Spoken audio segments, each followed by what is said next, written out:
북한 비핵화와 한반도 평화는 2018년에 이어 2019년 새해 전국을 좌우할 가장 중요한 문제입니다. 김정은 위원장 서울 답방 실현 등을 두고 새해 초부터 펼쳐질 남북 관계, 결코 평탄하지만은 않을 것이란 게 전문가들의 분석인데요.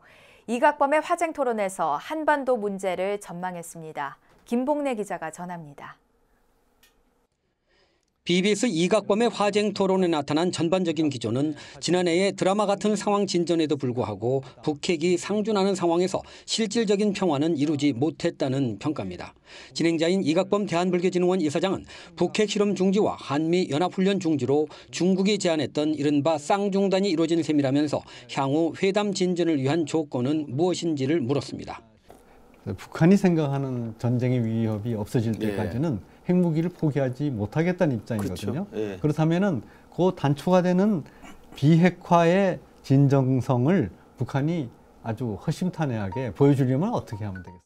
패널로 출연한 임성준 전 청와대 외교안보수석과 김근식 경남대 정치외교학과 교수는 비핵화 절차를 둘러싸고 북미 간의 접점을 찾지 못하고 있다면서 만만치 않은 상황임을 지적했습니다. 그러면서 북의 진정성이 어느 정도인지 전략 전술적 의도를 잘 짚어야 한다고 주문했습니다. 거의 진전이 없었다. 네. 미북 간의 실무 협상조차 지금 개최되지 못한다. 네. 이런 것을 볼 때 아직은 상황이 만만치 않다.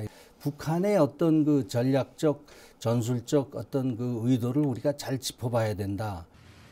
협상이 제대로 진전되지 못할 경우 북미 양국 최고 지도자의 마음이 바뀔 수 있다는 진단도 있었습니다. 김정은 위원장은 중국과 한국의 지지가 강고해 미국의 도움이 그다지 필요치 않다고 판단할 수 있고 트럼프 대통령 역시 뮬러 특검 등 국내 정치 상황에 몰려 한반도 문제의 이용 가치가 떨어진다고 판단되면 얼마든지 변심할 수 있다는 겁니다.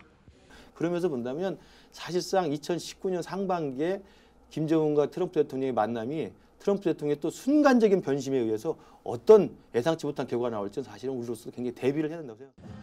남북관계 진전을 선도하는 것만으로는 비핵화 협상을 견인하는 데 한계가 있다는 점도 지적됐습니다.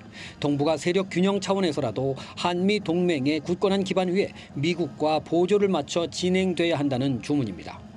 이각범 이사장은 한반도를 둘러싼 세력 균형이 있어야 평화도 있을 수 있다면서 한미 동맹의 굳건한 토대 위에서 북한과 남한이 한 민족으로서 같이 번영하는 새로운 새해를 기대한다는 말로 토론을 마무리했습니다.